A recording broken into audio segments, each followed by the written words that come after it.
So we're live on Facebook with the Co-Creative Sex Dialogues podcast series, and we're doing a whole series on body shame and all different types of body shame that can exist out there.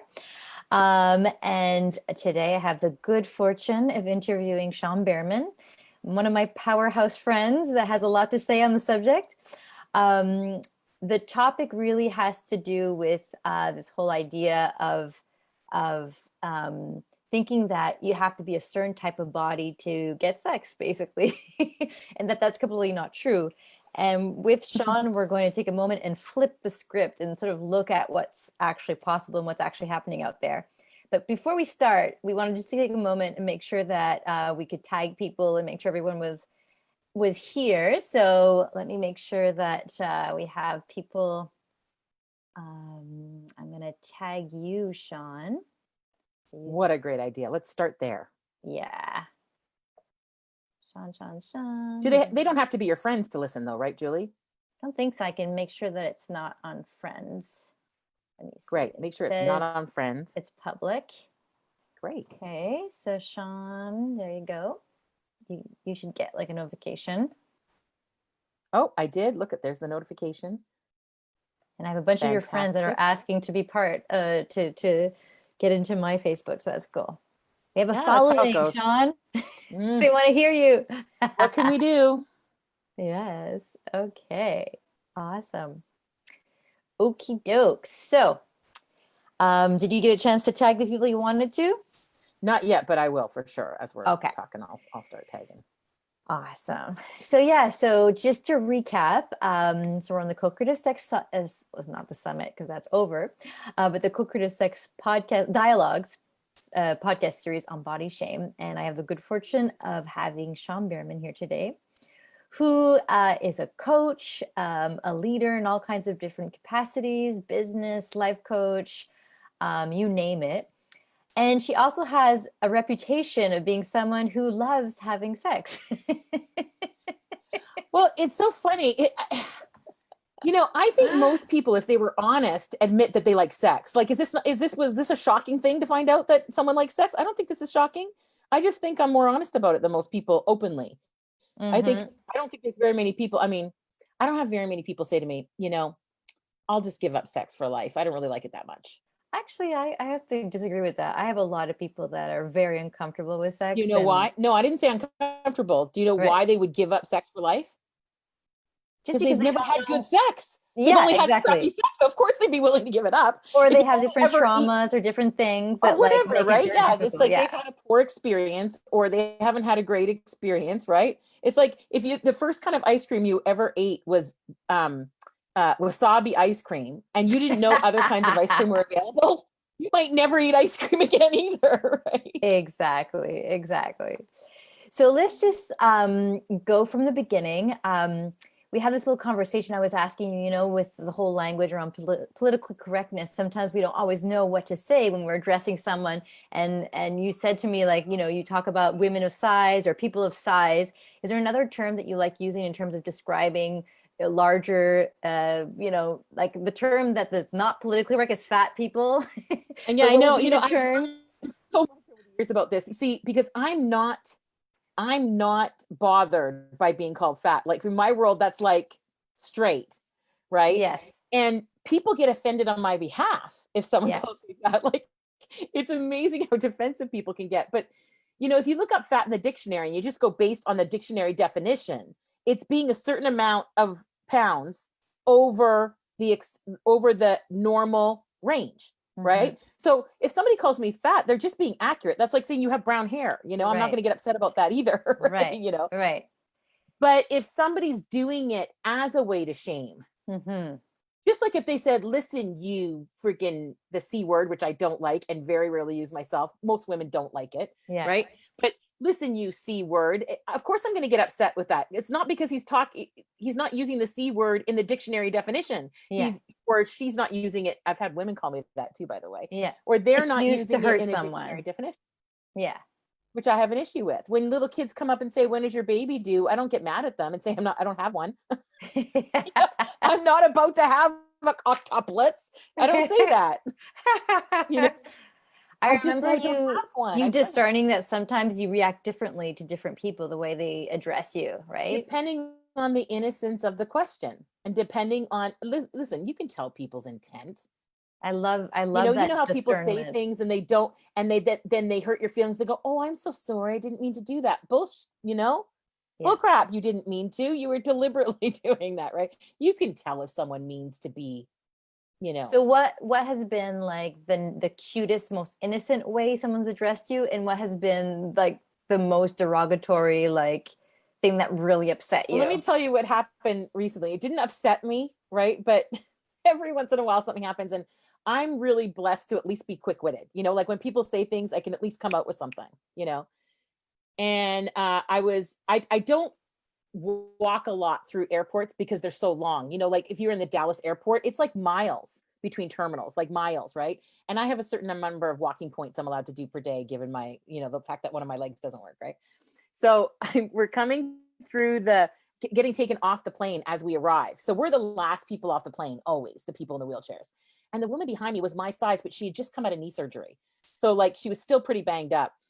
And as we're coming off and everybody's waiting to get on our plane was delayed. People are irate, everybody's waiting. They're not waiting patiently. And as we come off, this man says that we're going past goes, being fat is not a disability. Right? That's what he said. And he says it loud enough so that everybody could hear it. Right. Mm-hmm. And I just patted my big tummy and I said, "That's okay, baby. We'll have to forgive him."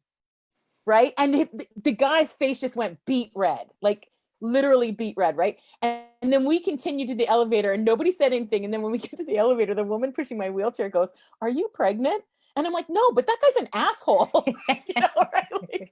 And all four of us started laughing, right? Me, the other woman, the two people pushing our wheelchairs, right? And she's like, "I wish I could think of things like that to say when someone is rude." I once had a man when I was on the bus on my way to teach an aerobics class. Now, this is before I was over 300 pounds, but I was still what would be considered to be overweight. I was very buxom. I was very curvy, and I was teaching aerobics, right? And this guy on a full bus grabbed my butt on the bus. And so I grabbed his hand and I held it up and I said, "Does this hand belong to anybody?" Because it was on my ass. That's really fast, I have to say. And the whole bus started laughing and then he got off at the next stop. But if you don't do something, they'll keep doing it. They'll keep doing and saying things that are not necessarily appropriate. That man didn't say, the man didn't kept say him that. accountable. Exactly, right? So it's those little things that, but I don't know, I think the worst thing I ever felt when I was a teenager and not quite at home in my body yet. Yeah. Right. Regardless of size, I was always bigger than my sister. So I'm big bone. So my two sisters are like much, much thinner and, beautiful and everything. And I always felt like I was the ugly duckling of the three of us, But I remember him saying to me once, "I would date you because I really like you and I'm really attracted to you, but I'm not willing to, to be made fun of by my friends for dating a fat girl." And that just hit home. I think I was 15. Yeah. I was 14 or 15. It was like, it might have been my very first date, like in the dating world, like official date, Right. And I really had to deal with myself on it. Like I went and talked to a lot of women friends, older women friends. Like I had a lot of mentors, female mentors, luckily when I was young. And I went to them and I was like, "What is this about?" Yeah. And no one really gave me an answer to make me feel any better. Mostly they just agreed with me that the guy was a jerk. So I got agreement from everyone, Right. But then he was 16 or 17, I mean, what kind of assumptions do I have that he can deal with the kind of flack that he would get? So exactly. I love that we're moving into a new era where you don't have to keep it on the down low that you happen to like a woman that's got more meat on her bones and you don't have to worry about hurting her. So let's talk a little bit about that, because some people have the perception that, it's only people that are really standard model sized women that are like the ones that everyone wants to have sex with. And that people that are fatter or, bigger people, that they're not as attractive for sex. And I was just curious if that was your experience. I think this is going to sound gross, but I don't think it matters what you're into. There's a crowd of people that want it. Yeah. Like really, I think that way. Like there's somebody that wants it. And there's all these categories that I didn't even know existed. Do you know, like there's regular dating, like dating online and regular profiles and stuff like that. And then there's BBW, which is big, beautiful woman, which is women that are over large, right? Like they're large and extra large, let's say, right? In our sizes. I don't know if you can work that out in sizes, but they're not skinny, but they're not huge. They're not really big like me necessarily. And then there's this another whole category called supersized women, SSBBW, which frankly, apparently I am too small for. So I'm at the high end of BBW. Where do you find these categories? Where are these categories? I learned it when I went online dating. I had to learn everything because I had never dated. Right? Here's the funny thing. I was in a relationship from the time I was 17 till I was 25. Okay. And then I was single for 2 months and met the man who became my husband 2 months later. And we were together for 25 years. So I had never dated really. And so I had to learn. So I went on a quest of discovery of what it's like to have fun with men again. And for those of you who have never done this or can still do this or who are single, go on a quest of discovery. It is incredible to find out what it's like to have fun with men again when you're not trying to get them somewhere or to do something. Yes, because like having some insider information, I know that sometimes you fly around the United States for different dates. So tell us about it a little bit. Well, I started traveling when my marriage completed. I realized I didn't have to stay in one spot. And luckily for me, I have the kind of business that I can do anywhere. I have what's known as beach money business, right? Which means wherever my computer goes, I can be in business working, right? And I realized some time ago that the kind of body that I was attracted to was a lot darker skinned than mine. Now, at the time when I first realized this, I thought I put everybody into categories. No more light skinned, only dark skinned. Like for about 2 months, I was like either or, right? I was like, I don't need, because my former husband was Caucasian. So I was like, okay, I'm going to go for the opposite of that, right? Just try it out. Right? Let's go the opposite. And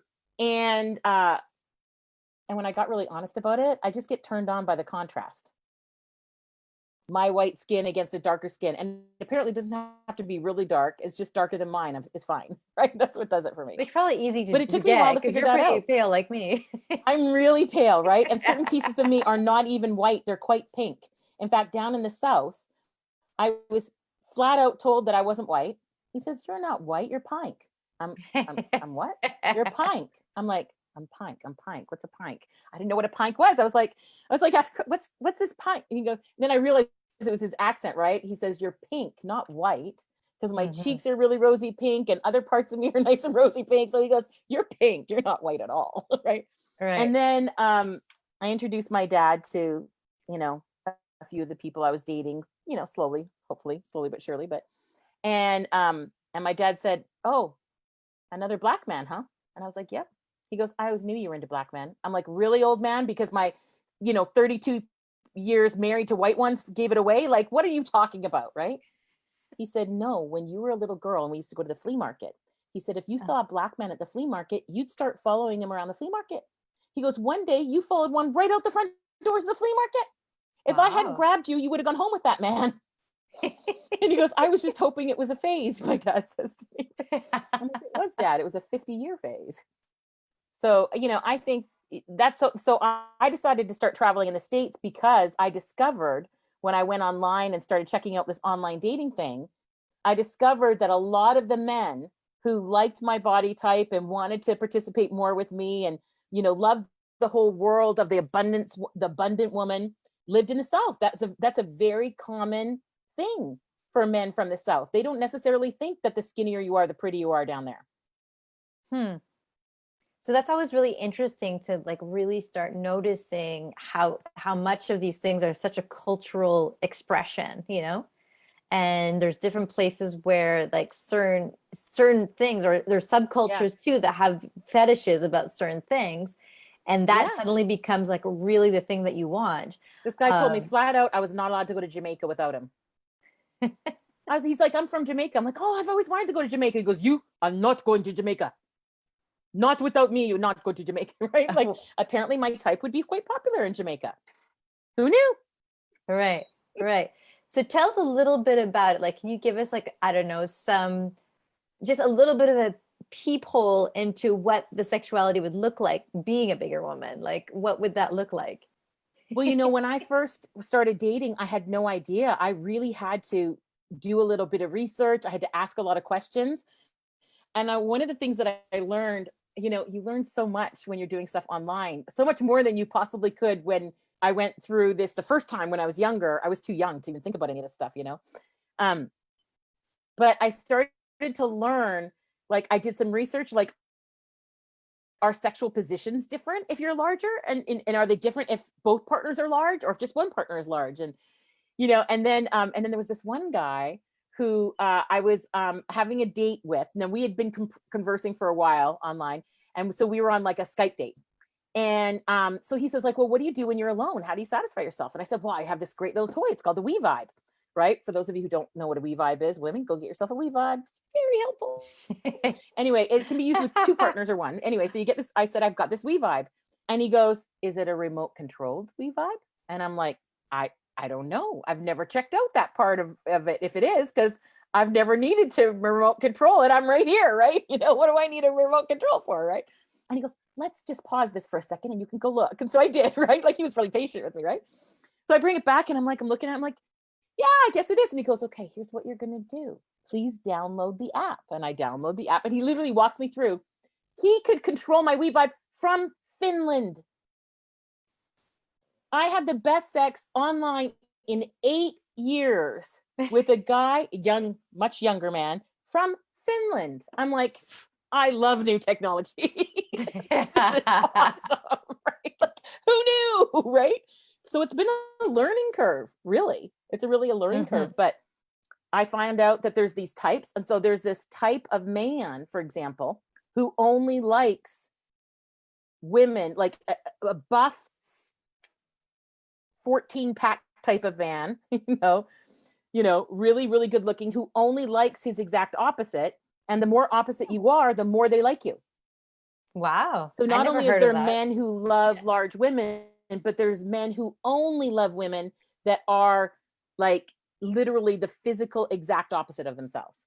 I'm like, okay, no problem. I am sure to help you out in that. Please call on me. Call on Shawn. Shawn will help you out with that. Kind of crazy, amazing and crazy. You know what I mean? It's like amazing. Yeah. Who knew? I think everybody should get, knowledgeable about what's actually out there and what's available. And I am so lucky that nobody told me how great being single was before. Yeah. Well, tell me a little bit more. Like, what are the different things the men are into? Like, just help us broaden our imagination around this. Yeah. Let's just start with all men have different likes and dislikes, right? Some men love large boobs. Some men like small boobs. Okay. So there was this man who told me I wasn't pear-shaped enough for him. So for those of you who aren't clear, a pear shape goes like a little pear. So it's really heavy in the bottom, but practically nothing on top, so to speak. And he literally didn't want to date me because I wasn't pear shaped. And I was like, don't discriminate against my big, beautiful boobs. That's not fair. Right. So it's really particular to each individual person. But if you are abundant all over, or what we call an apple shape, if you're looking at my body, if you're an apple shape, there's a certain type of man who loves the apple shape. And, I have men who could just sit there and literally will just stroke my chest like this. And it's the most comforting, beautiful, sexually arousing thing for them. Yeah. Right. Yeah. I know women who don't even get turned on if you touch their boobs, that their boobs are just not an erogenous zone for them. And I was one of those women. And so when the first time or a couple times it happened where I did feel something, it was quite strange. It was like, oh, look at that. I felt something. And then I realized it's your erogenous zones of your body are different depending on the partner you're with. Who knew? Right. Depending how they're touching you, their intention. Depending the strength, depending on the friction, depending on, like the charge of the energy between two people. So you'll accept more, you'll be open to more things with certain people than you will with others because the sexual energy is so strong. Like there's things I've let a certain man do that I would never let another man do. right? Just because this man has proved his case, it's like somebody asked me, okay, now it's going to get really, when you're dating, they will ask you questions. They have no qualms about asking you the straight questions. And most women will just hang up when guys get straight like that. Me, I'm like, really? No, I get into the conversation, right? So I once had this guy ask me if I liked anal sex. And I was like, well, let's see if you pass the pussy test first, shall we, darling? Right? Like, can we consider it like, I don't know. I don't know what I like. I've only had 2 sexual partners in my entire life. How am I supposed to know?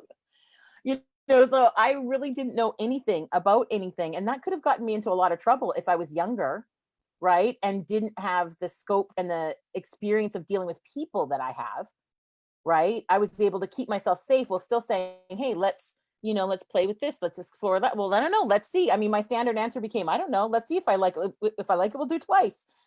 It became a, let's see, let's test it out. Yeah. And that had me learning a lot on how to please a man in certain areas. Yeah. And then there's also like this whole idea that, okay, there's the body that can be, this erotic, interest. But there's also like sometimes you just really connect with the mind of another person. Like, have you had that experience as well, where people are just like you gave that little example of that young guy that was like in love with you because he's like, I love who you are, but people are going to make fun of me if I go out with you. Yeah, that was when I was really young. But recently there was a guy who, he just was completely connected with me mentally, right? Mm-hmm. We had not met in person. And, I have to say that I probably connected with, over the last 4 or 5 years, a dozen people that I thought were really great this way when you're in video chatting and everything was great. And then I got together with them and the physical sparks just weren't there, where it felt like kissing my brother. And I'm just like, I just can't do this, like I literally was in the UK 3 years ago. I went to the UK and whenever I travel anywhere, I'm like one of these people with, if I can't do a workshop while I'm there, lead something while I'm there, like I've got to like feed 10 birds with the same scone when I go someplace. So I'm in the UK. I've got 3 projects on the go there. Plus I'm meeting 3 of the men that I met online for the first time in person to see if there's any sparks. And I kissed the one guy and oh my God, it was like kissing my brother. It was so, so uncomfortable as soon as I kissed him. It was so uncomfortable. And he's like, it's not working, is it? And I'm like, no, but why? I love talking with you. I love connecting with you. And he goes, well, can we at least be friends? And I'm like, absolutely. Yeah. Of course we can. I love spending time with you. I don't even mind having sex with you. I just won't kiss you because I can't kiss you.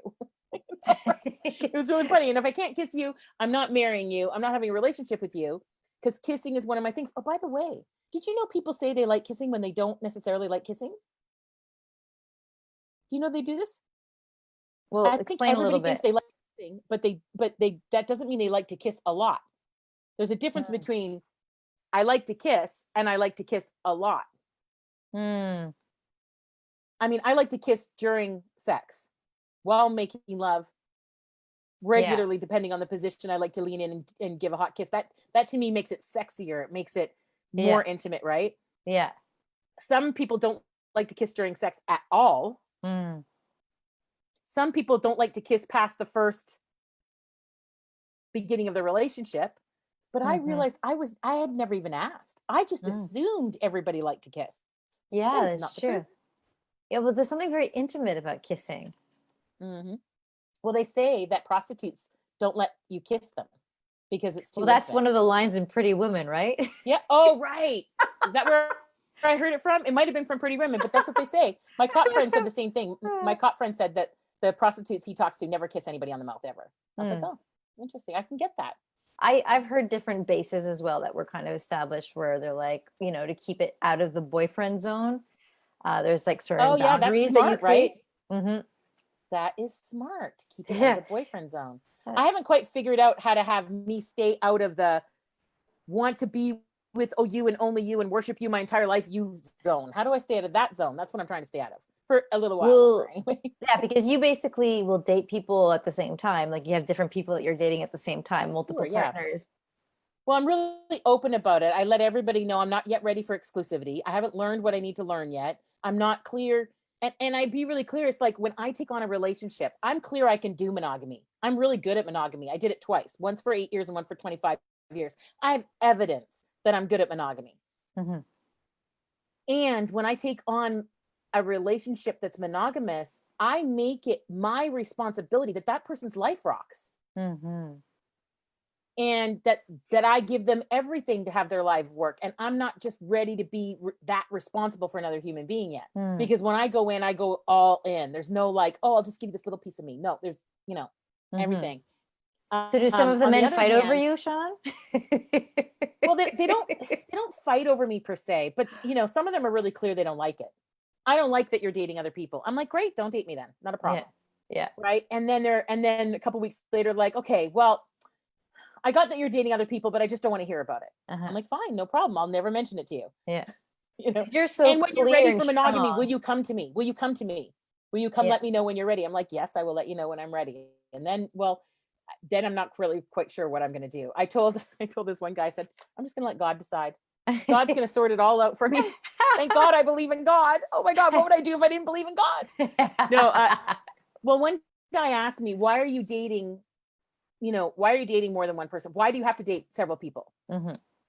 And I really got to the source of this. And after my marriage ended, I needed to hear regularly that I was beautiful, that I was worthy, that I provided something for people, right? I needed to hear that regularly. And no one man was actually reliable for calling me every single day or talking to me every single day, for reaching out every single day. Hey, good morning, beautiful. How was your morning? Something as simple as that. Not one of them was reliable for that. But with 12 of them put together, I got a call every single day. That's quite the strategy. And so it kind of worked out a little bit, right? So we'll see. I don't know. Well, what are the kind of compliments that you get from the men that you're with?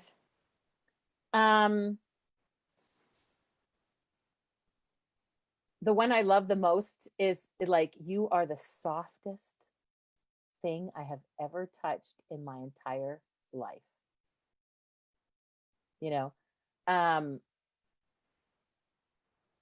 Like they just, from the most part, the men I'm dating just love that I love, or that I am comfortable and confident in my skin. Because you see, I don't rate who I am just based on my skin bag. There's a lot going on over here. Yeah.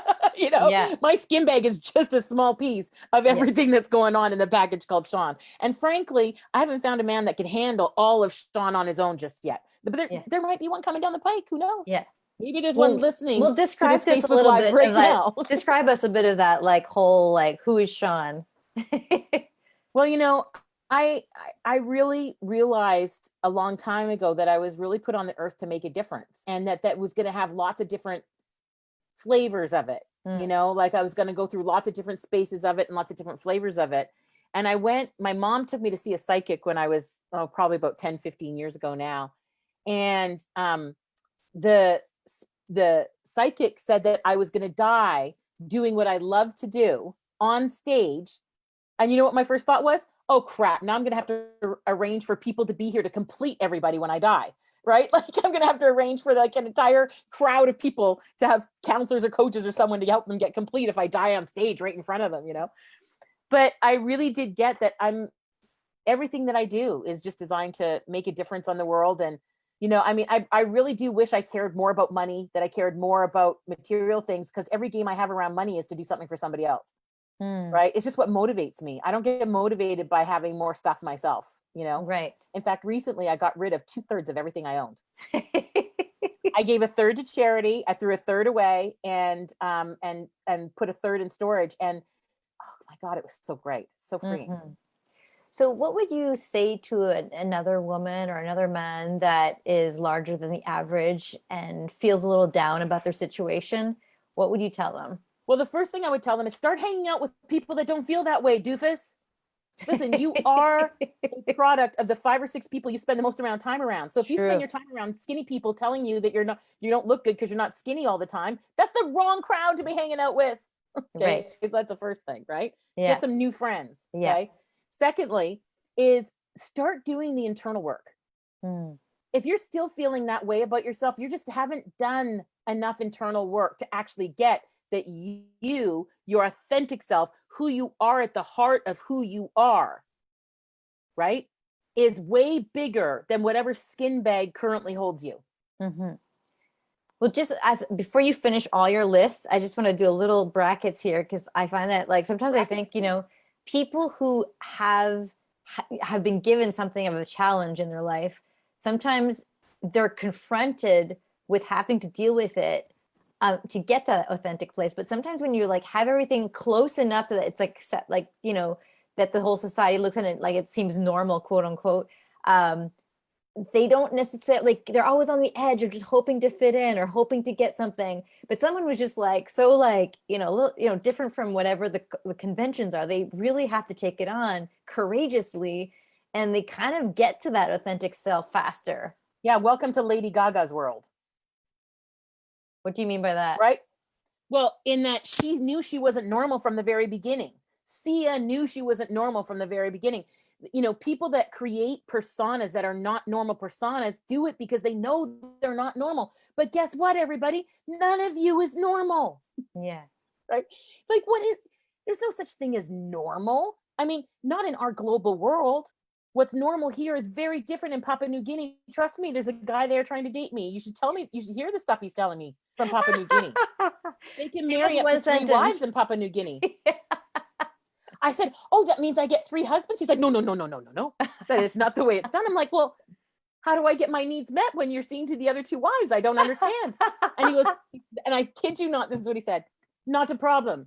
Men in my family, 7, 8 times a day, no problem. I was like, I want to see this happen. If you fly me to Papua New Guinea, I watch you do 7 or 8 times a day, then we'll talk. You're like, I want to see accountability here. Yeah, I need to see the proof in the pudding, mister. And he goes, okay, I fly you here and we do that someday. But for now, could you find someone who I can buy 4 planes from? I kid you not, that's what he said to me. Amazing, right? Yeah. Global world, completely different in places in the world. Exactly. So, okay, let's continue on that like list of things that you would tell someone that. So I said, 1, find new friends. Yeah. Because clearly your friends aren't supportive enough. Okay. Yeah. Number 2, do the internal work, do the work. Yeah. To actually deal with. And what does that look like, doing the work in your head? Well, there's a couple of different ways you can do it. I used Landmark Worldwide for that, but a lot of people use different personal development programs. There's tons of great ones out there.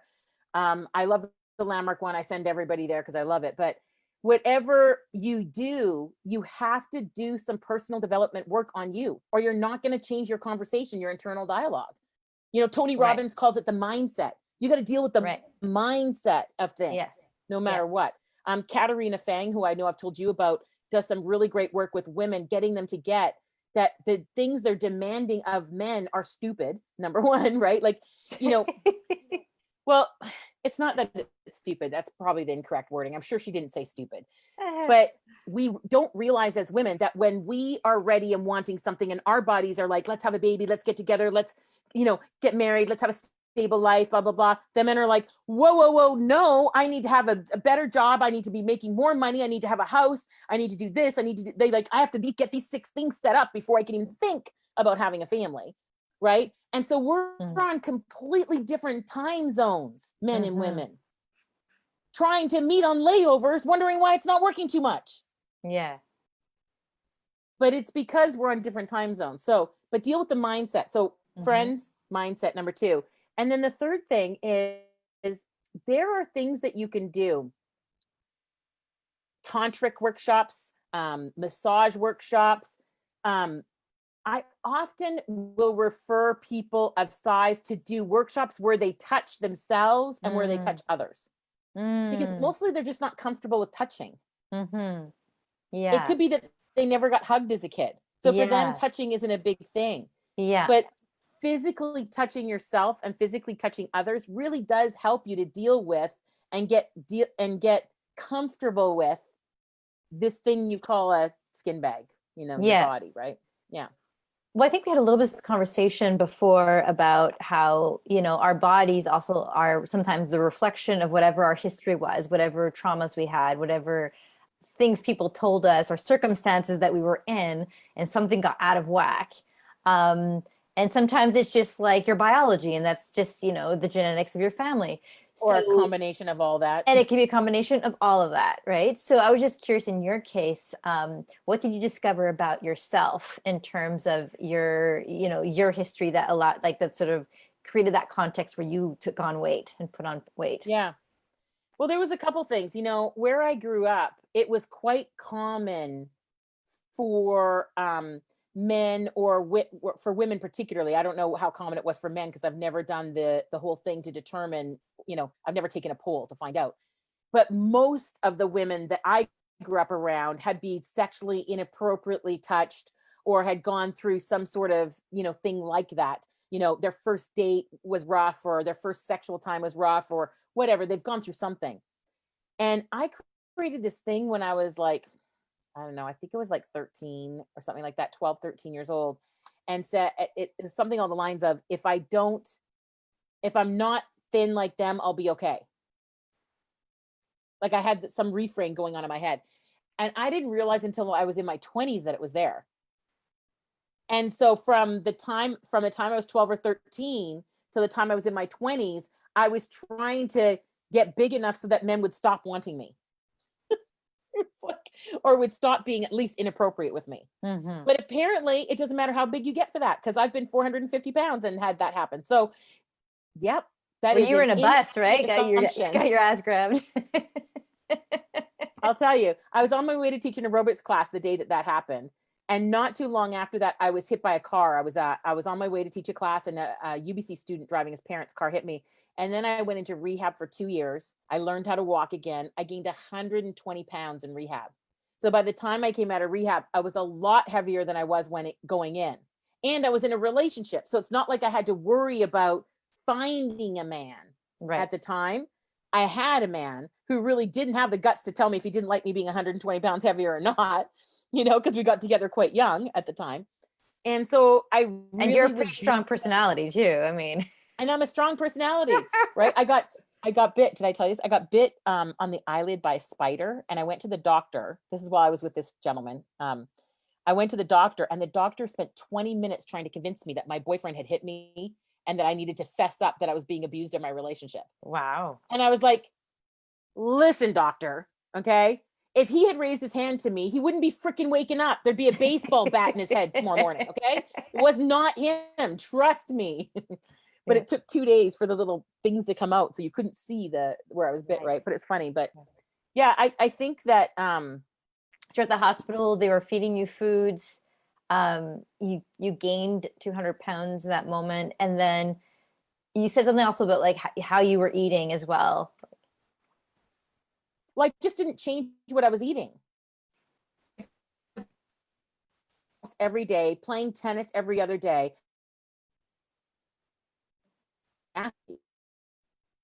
And now I wasn't walking. So I literally not getting, I was getting. For some reason, the connection like is going down a little bit for the moment. Maybe I'll turn off my my video for a moment. Okay, go for it.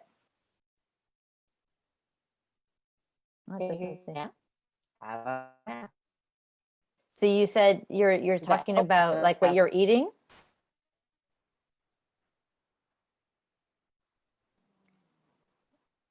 Oops, we lost her. Let's see.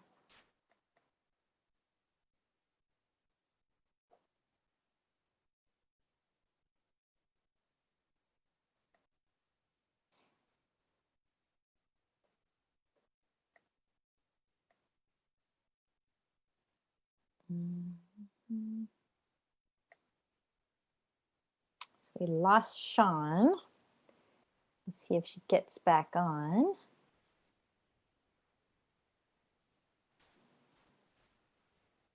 Oh, there she is. Yay. You resurrected. From the bottom, man. So you were saying like, so yeah, there was an issue with food? Yeah, so I didn't change what I ate, but I literally every day I gained weight a little bit every day because I wasn't expending the hospitals. They actually come, okay, since you're not having any physical activity, we suggest that you eat this many calories, you don't gain a ton of weight. They didn't do that. Mm-hmm. Let's see here.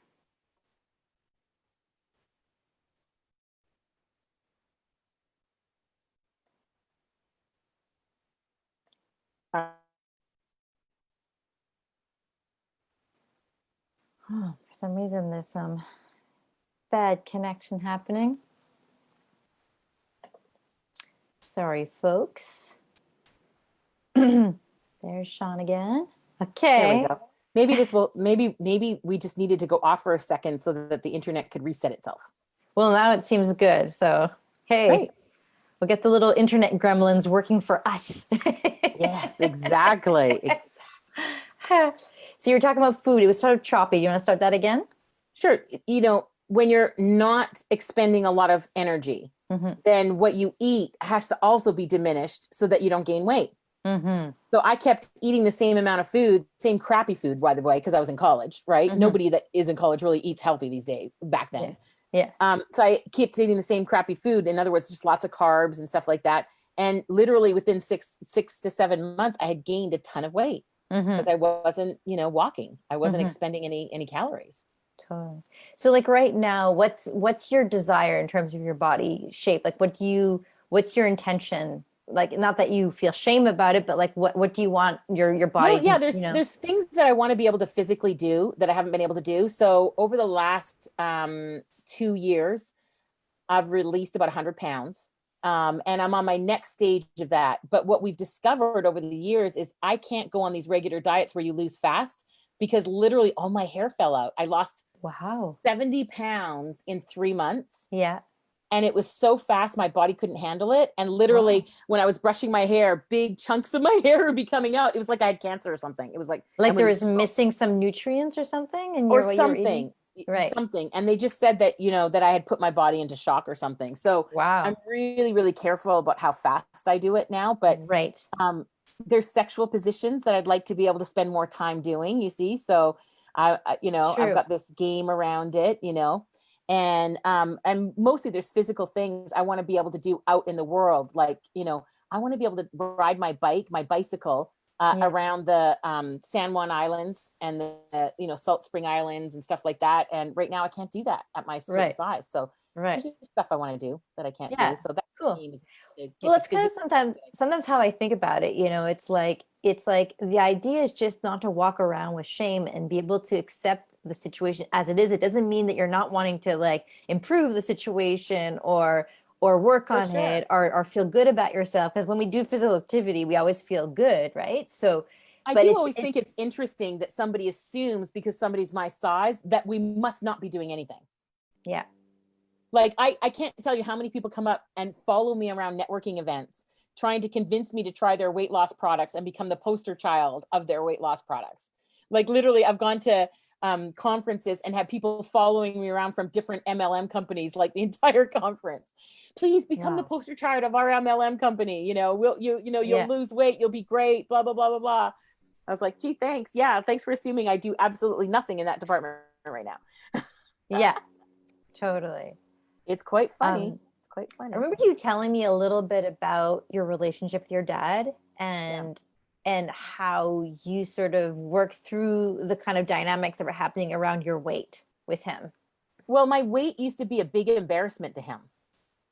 And I really never figured out why until I realized my grandmother was really, really large too. So she was well over 300 pounds. And my grandmother died in 1993 when I was about 25. Okay. And in my dad's world, she died because she was fat. Now, she didn't die because she was fat. She had a brain aneurysm, right? Which isn't always related to how much weight you have on your body, right? Considering a lot of people die with those when they're not fat. Okay. Exactly. But in his mind, he had collapsed the two events. And I started to have this conversation with him, and he said, yeah, I don't want you to die young like Nanny.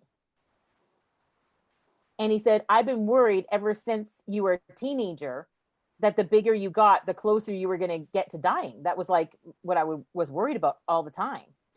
And literally I said, Dad, if I'm meant to die in a brain aneurysm, I'm going to die in a brain aneurysm. And it's not going to matter what I look like and what my size is. And, you know, any of those factors aren't going to matter. If it's my time, it's my time. I'm going. Just like when it's your time, you're going. I don't get a say. You know, and if you want to go to that time faster, smoking cigarettes, then fine. If I want to go to that time faster, being this size, then fine. That's how that's going to go. Right. Right. So I just had a really straight conversation with him about it. I said, can we love each other and, you know, cause what we want to cause in our family while we're both here? Because right now we're both here, and worrying about us not being here is stopping us from being both here with each other. So what can we do? You know? Yeah. And it was really great because he no longer kind of like, here's how I noticed something different, something shifted, is he would start inviting people over to the table where we were sitting having coffee and introducing me to people. He didn't used to do that. Right. Like he used to just go, if someone said, hey, Jim, how's it going? He'd be like this, right? But he would introduce people of, this is my daughter, Shawn, you know, blah, blah, blah. And I started to notice him doing that a lot more, and not like he's being actually as happy to uncomfortable. showcase you as his daughter. Exactly. Right. And then I started hearing from his friends, oh, your dad told me that you did this, and your dad told me you did that. I'm like, he did? Like, really? Yeah, your dad's really proud of you. I'm like, are we talking about my dad? Are you sure? Right? Short guy, bald. Are you sure? Right? Like, yeah. So I started to hear from other people in the community, you know? Yeah. And then recently, over the last couple of years, my sister and I trained my dad to say, I love you. So that was fun. Right. And now he doesn't hang up without saying, don't forget I love you. You know, so any relationship and any issue is transformable, but you know, it's going to take some work. Obviously, it's going to take a bunch of conversations, and most people just want to avoid the conversations. Well, I remember you telling me that it was sort of also like a function of how much you felt comfortable in your own skin, gave permission to your dad to free up himself around it. Heck yeah. Like you know, it shifted. There was a shift when I went into my 20s, and I, you know, sometimes people are like really uncomfortable in their bodies, and you know they're really uncomfortable in their bodies, and like people don't even want to go stand beside them at the party because it's just uncomfortable being in their little energetic space even, right? Like, you know, we've both met people like that. Like, you know, it's like you walk towards somebody and you feel their energy, you're like turning around, you're like, I'll go get another drink first, right? You know, like I'm not going to talk to this person right now. So I really do believe that the more comfort you have, the more comfortable people are around you. You know, and especially, I mean, I can't imagine what it must be like to be a dad who has a teenage daughter. Like I lived with my dad from the time I was 10, who has a teenage daughter who like has hormones going all over wacko everywhere, and who literally doesn't feel great about herself. And there's nothing he can say to make me feel better. Like nothing, you know, even if we did talk about stuff like that back then, which we did not. But then sometime in my 20s, I became like an FU about it. I really did. I became like you don't like me this way, you don't deserve to like me at all, screw off. Like I really became a screw off about it for probably like 4 or 5 years anyway. Right? Because it's both ends of the spectrum, right? Yeah. It's being so uncomfortable, you make other people uncomfortable and you hide yourself over here, or being so out there and confrontational about it. Right.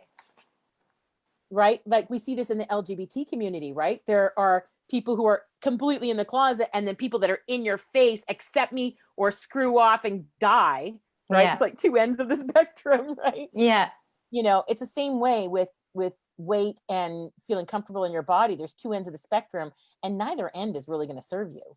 You know, it's finding like a comfortable spot in the middle. It's almost like I'm feeling like it's almost like you know, you get into your heart center, you know, and be like coming more from this place of love, but you're like accepting yourself and creating a space, a bridge. Yeah, like a bridge with them. Accept everybody, you know, like I have people who are nasty to me, you know, but when I don't get nasty back, they just look worse, right? Like if I got nasty back, it would just kind of prove their point.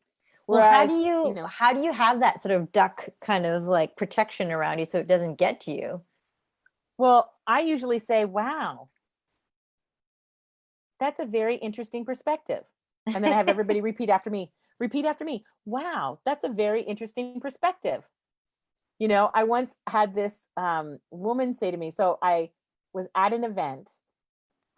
Her and her husband were attending the event. Her husband and I knew each other years ago. Right after I got out of college, we met, and we hadn't seen each other in 20 years. So we see each other, and she's like this really, let's put it this way, she's size 2, and I might be being generous. So she's really tiny, really, you know, bubbly and whatever. So he sees me, and he literally leaves his wife's side and comes running towards me, you know, and we hugged and we just held each other. I mean, we had dated for, I don't know, a year or something. Not dated, but we had been really close friends for about a year, because I was in a relationship when we knew each other before. I was not single. So we hugged and we just held each other, and I just said, it's so good to see you, blah, blah, blah.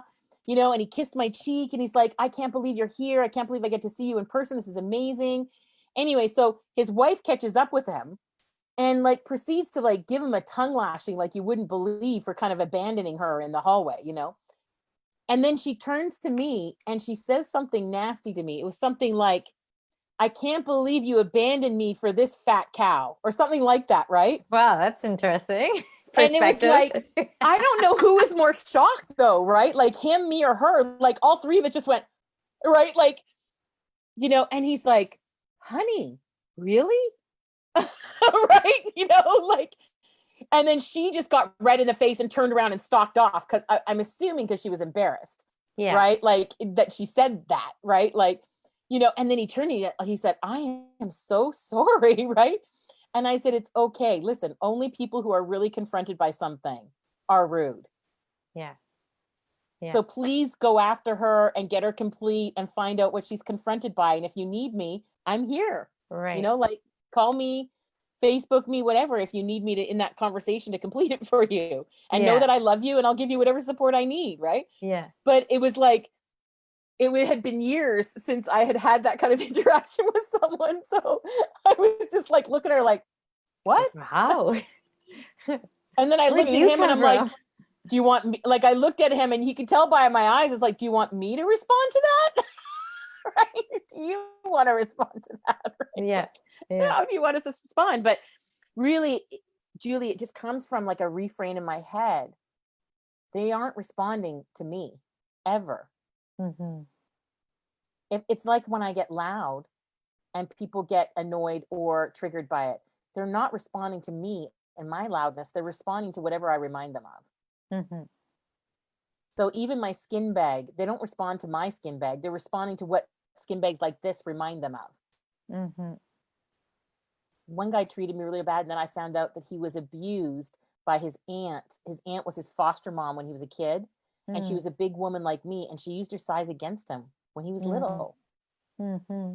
Like she would grab him by the arm and dislocate his shoulder because she pulled it so hard, his arm. So of course he would be triggered by me standing in front of him, demanding something of him. He was in one of my courses. By me like demanding that he do something or be something that he's not. Like he just had a major meltdown and flip out on me in the middle of the conversation, in the middle of the course. Wow. I was like, wow, it sounds to me like you're really triggered by it right now. Who do I remind you of? Right. Like literally walking him through that until he was in tears, remembering getting yanked around and told what to do by a woman that was just abusive with him. Right. Right. I can understand being triggered by that. Yeah. So it comes from having a lot of compassion too. Humans are just humans. We got to have compassion for our humanity. Yeah. So when you look at your life, do you feel like being a bigger woman has been an impediment in your life? Like, has it stopped you from fulfilling what you wanted to accomplish in the world, have the kind of relationship you wanted? Nope. So just maybe explain a little bit of those answers. Like why don't are you sure of that?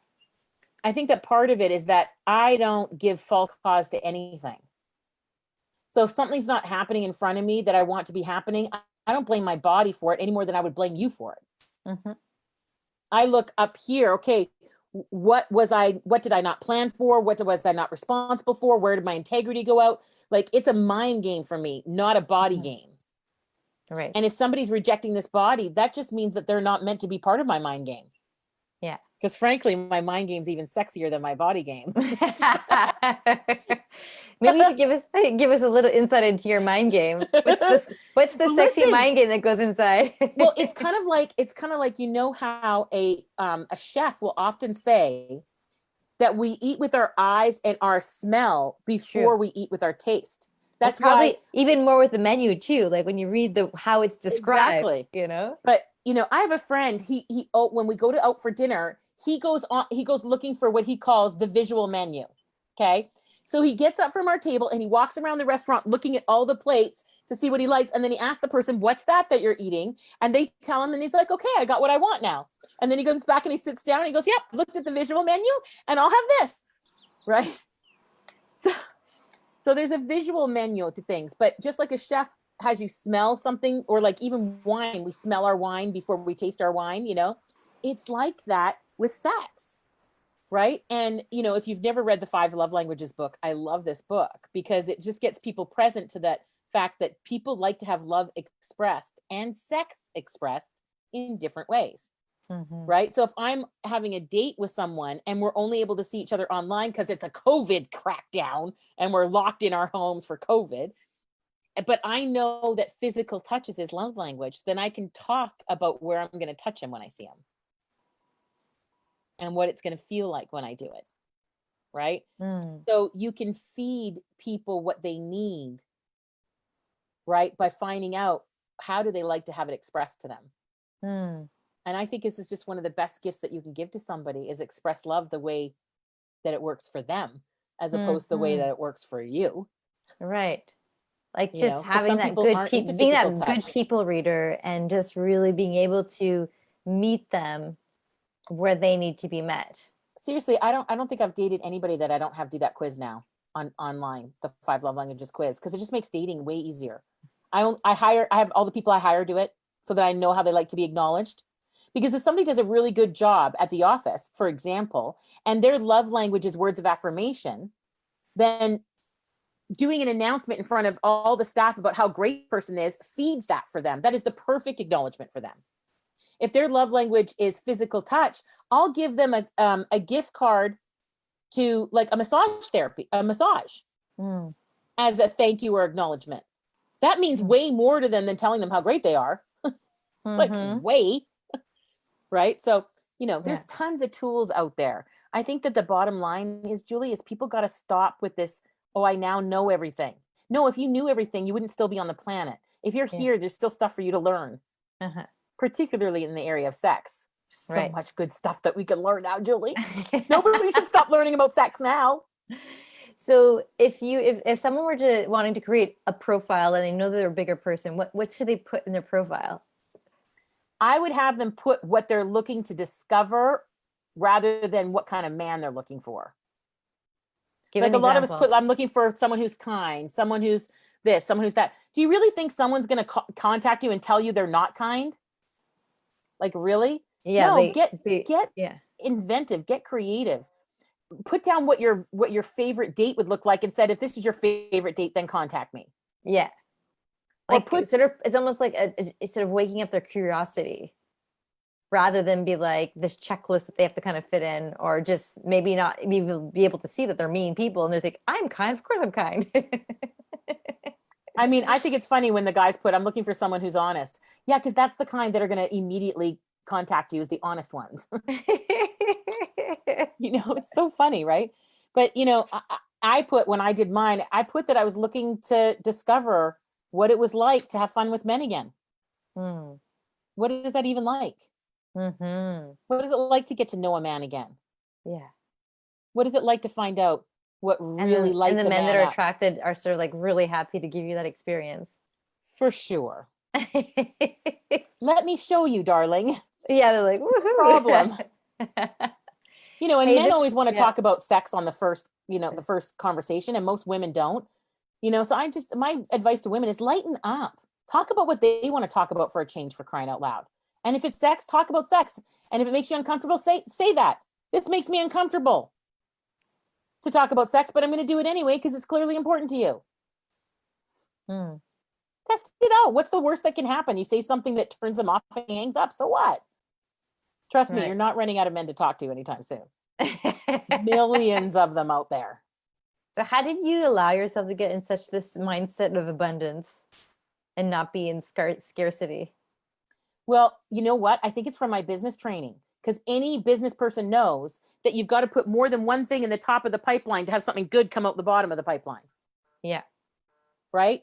And these kids that are dating one person and becoming committed to one person, in me, that's crazy. That's like putting one thing in your top of your pipeline and thinking that the guy that comes out the bottom is going to be the one.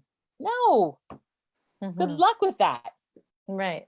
Like it's kind of the whole concept of being visible in the world, you know? Yeah, I really think we need to teach kids how to date again, like from scratch. That sounds Maybe like a whole other podcast. maybe we should do like a webinar and teach people how to date, Julie. That would be really great, don't you think? Just That do a sounds little like webinar. an idea. No, this is how to date without expectations, people. Like networking in the world, like when you go to a business networking meeting, you network without expectations. How about dating without expectations? That would be great for people. Well, how did you get to that place of not having any expectations, Shawn? I just keep giving them up every time. Like what Before I go out, what would be before I kind of go out on date, expectation? I give up my expectations. Like What I would be expecting expectations them that you to would be a have? certain way. I give up expecting that they have to look a certain way, that they have to be a certain way, that they have to do something to have me like them. You know, I like before any conversation with anybody, I was like, listen, I'm just here to be open and, you know, have fun and get to know you as a person. It Who creates knows much what more sparks space, will right? cause. Yeah. Like stop having an agenda that this guy might be the one. I better get all my questions answered on the very first conversation. Right. Right. Like it sounds like there's much more space than that contracted list. Yeah, I would tell people, stop making it pressure on yourself, let alone somebody else. Yeah. Like we're just pressure on ourselves. Let's not do that. Yes. Give up being pressure. Listen, just have fun, people. Give permission, Stop being so right? significant. Have fun. Make it fun. Life is supposed to be fun. That you don't have to Like suffer it. through life. Really, you don't. True. And True. sex is the funnest part. Come on. Let's be honest. Well, I mean, you know what, Shawn? let's be honest. You've been awesome. And I just like, you just sort of help us. Like, I like your vibrancy. You're just like contagious in that sort of like this groove of like, life doesn't have to be so complicated. And so, yeah, it's just really, really inspiring. So thank you for sharing all those stories and just also like having the courage to get through all those different stages and realizations. It sounds like you're not weighed down by a lot of the different things that could have been quite hurtful or difficult in your life. Well, to tell you the honest to good truth, I just consider myself blessed. Yes. Because I had the right people around me at the time when I was going through those things to really be able to express myself and, you know, move through it. So I've really been blessed. It's the people around you that make the difference. True. So that's why you had that advice. Get the right people around you. That's right. I agree. I agree. Well, thank you so much. It was It's been awesome. great. Thanks for having me. And just, yeah, well, we'll talk soon, right? Absolutely, we will. So on the podcast series, next we have some other really awesome people. We have, you know, the sort of internet sensation, Maria Palumbo, that's going to come and talk to us about sexuality, body shame, but also shame from, you know, sexual abuse and different things like that. And what does it mean to like totally own your body sexually? She's also someone that thrives in the polyamorous kind of relationships. So she's going to be actually just this Tuesday. So anyone wanting to tune into her, she lives in the US in California. So we're going to get a bit of the US vibe. So yeah, so that's next on our podcast series. So hope to see you guys there. Ciao, ciao. Da, da, da.